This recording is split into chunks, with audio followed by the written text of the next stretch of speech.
So Main Street Rag is an independent publisher. Not everyone knows exactly what that means. So, as an independent publisher, can you give us an overview? Tell us what is the secret to being an independent publisher? Well, independent publisher can mean a lot of different things to different people. Basically, my version of what independent publisher is we're not beholden to somebody else. If you're a nonprofit, you have a board that you're answering to. We are a corporation, but a lot of even small presses have some kind of affiliation with an institution, a university, something like that. We are unaffiliated, and therefore the buck stops here. Right. So, All rights on you and the yeah, authors. Yeah. right. So, for authors publishing through Main Street Rag, an independent publisher, what's the most important thing for them to know about that they may not be familiar with already? Well, I don't think, even the bigger presses these days have requirements in terms of marketing and stuff like that. And I think when you get to a smaller press like Main Street Rag, you're looking at a little harder participation. And when I say harder, I should say heavier participation if you want to sell the book. Right. And to me, the purpose of putting it in print, why would you put something in print if you don't want somebody to read it? Right. Right. So, the participation on that end, I don't try to burden anybody with expenses in terms of marketing and stuff like that. But in terms of, because most of our marketing is done electronically. Hmm. And we even when I am choosing authors, a lot of times I'm going to go online and I'm going to see what their presence is. Because if they have no online presence, they're not going to generate a whole bunch of sales online. And that's 80-90% of our sales are online. Right. Would you go So so far as to recommend that before someone looks into publishing that they build up an online presence so that, absolutely, yeah, absolutely. I mean, you don't get the book in hand and say, okay, now I'm going to go and I'm going to set up social media. Your right, social media should be set up beforehand. You should have your friends. You should have, people that you're having regular conversations with because, the friends in your neighborhood, the friends across the street, the people you work with, right, you got a book coming out, they're going to buy the book most times directly from you. right, But you want to try and generate sales to help the publisher, whether it's Main Street Rag or any publisher. Then right, you got to get people contacts that are out away from your immediate area. And these are a lot of times college friends that people graduated with from college, high school, grew up with. You just make contacts and say, oh, by the way, I got a book coming out. yeah, So, and and writers tend to have a problem with that. Marketing tends to be a touchy, difficult subject for writers. Why do you think that is, and what can we do about that? it's that handout concept. I think people do not want to be the guy who's standing on the median between the north and southbound with a bucket asking for and a sign asking for handouts. And that's what I think. It's not what it is, but that's how I think some people look at it. You have to, if you believe in your work, Mm, then I think you should be able to say, hey, look, I put this book together. It's being published by so and so, and where would you like to read it? Would you, right, I think this is something you'd like because, right.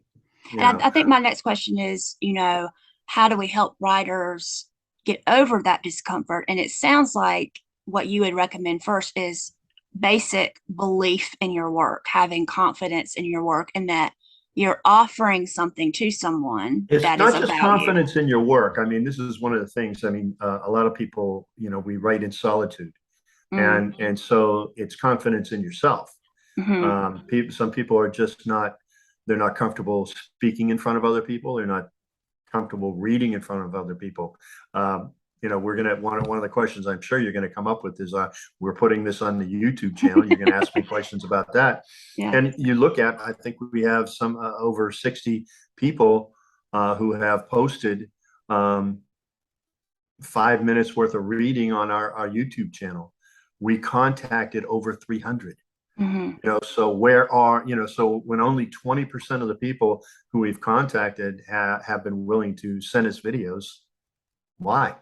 I Right. think it's a comfort level. And that goes into marketing as well, because um, you don't want to seem like a nag to your friends. You don't want Mm-hmm. to turn off any of your friends. And you think in terms of who you're selling to, you have to look at them as your friends. But your friend's already going to buy the work. Now, Right. when you're marketing, you're trying to market to people outside your immediate Mm-hmm. friend circle. You're trying to Mm-hmm. get to other people, Mm-hmm. and you have to be brave and not Mm-hmm. be afraid to get up there and say, "Hey, this is me. This is what I wrote. Right. Please read me." Right. And, we're going into talking about YouTube. That is a really excellent way to market. Like, it's already there. You don't have to come up with something to say, you can just post the video and it's engaging, and it gets people in. So Main Street Rag, we've started a YouTube channel, which you already mentioned. We've gotten some participation, but not everyone. So what advice do you have for people to take advantage of the opportunity of the YouTube channel with Main Street Rag? Well, I've looked at some of the recordings that we've gotten so far, and some of the people have used podiums. They've used, sat in their living room. I think the first thing, if you're going to make a recording, I'm looking. You look at what's behind me. One of the reasons why we talked about doing this for a year, over a year, you and I have talked about me doing a recording, and I haven't done it. And the reason why is because you have to be comfortable with what's behind you. You have to be comfortable, with the lighting, the sound quality has to be there. And these are the things, once you do a few Zooms, and I don't do a lot of Zooms, but once you do a few of them, you become more comfortable with the setting. So that's the one thing you have to do, is get comfortable with the setting. And and the nice thing is, because there's no time limit, record it. If you don't like it, record it again. And Yeah. that's, you can do it until you're comfortable. When you go in I see some people, like I said, doing podiums, and I know they got somebody over there, you know, taking the pictures for them. Yeah. You're taking up somebody else's time. Well, you can do this by yourself. Mm-hmm. And then we have Amber to edit it for us and put it up online. And it But doesn't go on the internet until you send it to me. So, like you were saying, you can redo it until you've got a product that is good. exactly. Hmm. I think the other thing that people don't understand about the YouTube channel, and I see this, and you've shown it to me on the analogs. We go and we see how many people are watching, Hmm. and this is a really important point. You go and you send out an email and say, "Hey, I'm going to be reading on the Main Street Rag YouTube channel this coming Tuesday, this coming Monday. Watch." Right. Okay. Well, that's effective for people who have already bought the book. Mm. And or what you're trying to do is connect with people you don't know. Hmm. So Right. the way to get that to happen is to you need to subscribe. You need to Hmm. get people to subscribe, and then to build an audience, you have to be an audience, So true. and It's and so true. part of it, is, and when we start building up our subscriptions, we will start getting, noticed more. We'll be climbing up the ladder so that people who are looking for poetry online, Hmm. oh, will just pop up to them. And these are the people that when your new fans, the people who will buy your book who you don't even know. Right. And Right. that's what this channel is supposed to help, is to help Mhm. spread a poet's goodness, an Right. author's goodness, to make Right. sure that the people who don't know who you are discover you. And the way Yeah. to do that is to spread our subscriptions, increase our subscriptions. Hmm. And we're getting into the algorithm, which Yeah, the seems like algorithm. this That's your ethereal. expertise. Right, the ethereal thing, we don't really know what it is, or we feel powerless in front of it, but we're not. Like, just like you said, sharing, subscribing, first of all, participating, being a participant and supporting the other authors. And I think people need to realize, when I'm supporting other authors, I'm supporting Main Street Rag, I'm supporting myself, because I'm a Main Street Rag author. So what's good Right. for all of us is good for all of us. And so there's that. And then there's also, when you share it, go beyond that and ask the people that you shared it with to then share it, pass it on, pass it on, pass it on. So Right. the two things you're saying: subscribe, bare minimum, subscribe, go through, watch the videos, like them, and share them, and encourage the sharing. Um, so, we're talking about what can we do? What are some pitfalls that you see writers making in their marketing, in sharing? I think we've already kind of hinted at what those pitfalls may be, but if you can just sternly. Oh, well, I think one thing that people do sometimes is they forget the phrase, less is more. Mm, Um, you really want to hit a listener with your best work. mm, Because you're trying to drive them, you're trying to drive them to point of sale. You're trying to get them to buy the book. mm, So be succinct. The mm, more rambling you are, which this is a battle we all have, myself included. The more rambling you do, the more likely you are to lose an audience, because they say, "Okay, enough of that," click, and they're gone. So you yep. want to engage them quickly, um, making an audience laugh every so often. I realize that some people read very dark work. And we're talking about poetry here, so Well, poetry, but we have increased the number of fiction writers that we right. we publish, and it's all, narrowing it down to what is it you're going to read. Mm-hmm. Fiction writers in particular, you don't, I've said this many times, so some of these people have already heard it. Um, you don't go walking down the sidewalk and see a sign in front of a coffee shop that says fiction reading tonight. You see a sign that says poetry reading tonight. Right. And so I think poets tend to get a little more experience in front of a microphone. You can't be afraid of the microphone. It's a tool. Mm-hmm. This venue, this is a tool. So you got Mm-hmm. to get comfortable with it. But you have to get practice, and you have to know what to read. I mean, I swear I did workshops on this, and one person brought out his book and he read the introduction. You do not read the introduction. Bless him. And I have a whole litany of things to tell people what they do. But the big thing is, you want to engage the reader and say, I want to read more. I Right. like that. Right. I want to read more. Right. And if you're a fiction writer, that means don't try to read a whole chapter. Mm-hmm. Maybe read a scene where there's dialogue, so that the listener gets the dialogue, and Mm-hmm. is introduced to the character through the dialogue, Mm-hmm. introduced to, two characters, because when you have dialogue, they're talking to more than one person. Mm-hmm. So you've got two characters and you learn how they interact with each other. Right. So that's the thing that I would say. Don't ever read too much. Don't try to read a whole chapter. Don't try to read a whole story. That's ridiculous. You're going to Yeah. put the listener to sleep. They're not going to stay with you. Mm-hmm. And they're going to have a Yes. conclusion of Instead, some going sort. on and on and on. Right. Right. Leave them on a cliffhanger. Yeah. So, we've dipped into the YouTube channel, and it is there, and we are off and running to a certain degree. We're hoping to do more with it. What is your hope going into the future for the YouTube channel, vis-a-vis future projects, or just what is your dream for the YouTube channel?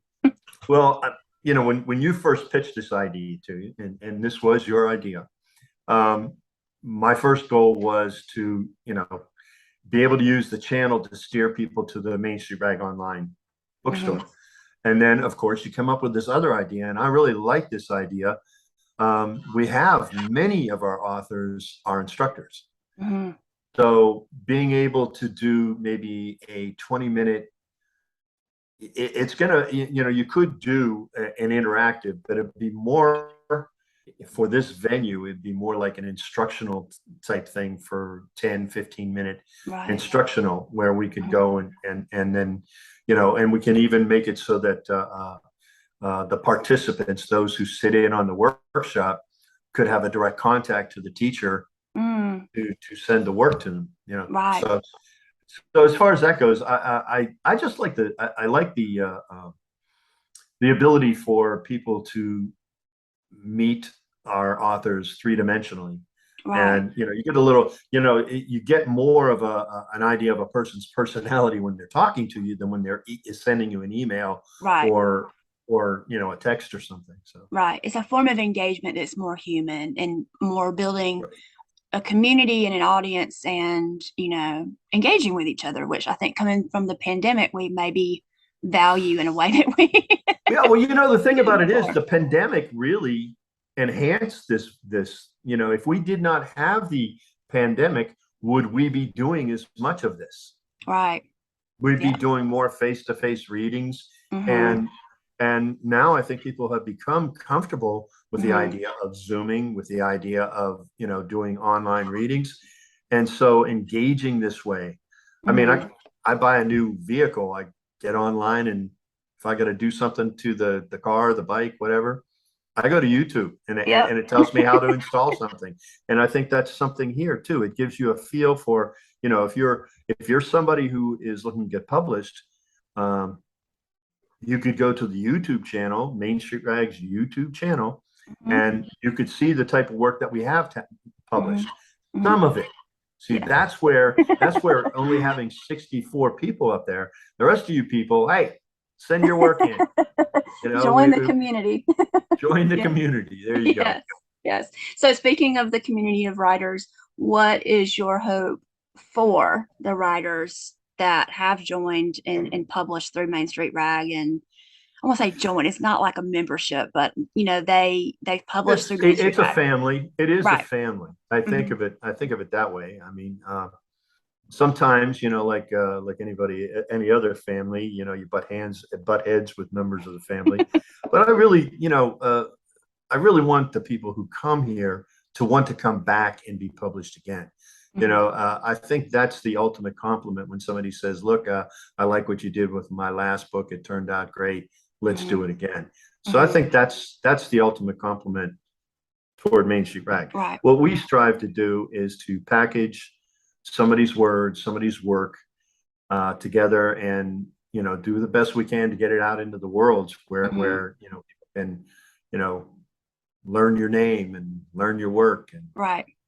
Right. So what is your hope for the future of Main Street Rag? This is our kind of, if we have time left, I think we do have, we may edit this, but okay, have a go at what? it. Okay, I'll give you a short answer first. Okay. We need to get younger. Yes. I looked at all the people who did recordings for us, and no offense, authors, but we're a pretty old bunch. I can remember being part of an organization, and the side joke on it was people are dying to get out, and Mm, that was basically true because the group was shrinking, and the mhm, reason why it was shrinking was because people were dying. They weren't drawing new and younger people, and I find that a little disappointing. We do have young people, mhm, coming to us and all that, but I think for the most part we are an old crew, and I'd like mhm, to see some younger voices. Um, I think part of the reason for that too, though, is Main Street Rag was started because there was a lack of opportunity where we are in mhm. Charlotte, North Yep. Carolina. There was a lack of publishing opportunities, so we started a magazine. The books just kind of came along afterward, but the first thing was publishing, giving voices someplace to put in print because we Mhm. could do it, Right. because I could do Mhm. it. I just, I think what happens is that younger people say, well, they want to throw out the old guard, Mm. which let's face it, I'm the old guard. They want to throw out the old guard and they want to start something new, something that Right. is specifically theirs. And you Right. can't blame them for that, Right. but you can still participate. You can have both. Yes. So I think that's the big thing. I'd like to see some younger voices Right. and you know, and I'd like to see some younger voices, like I really love the people, you and the people who help manage Main Street Bag, who help make things flow through here. But we do have to start bringing in some younger voices because what's going to happen? But Yeah. what if something happens to me? Who's going to take over? Right. Does it just fall flat if I fall flat? I mean, that's an important point. You have to think Right. about that, because the authors, once we publish them, that's not the end of it. They Mhm. count on us to get books to where they got to go. They kind Yeah. of, so somebody's got to be around to do that. So that's one of the reasons why, when I can, I expand our family. Yes. Some new young blood. Okay.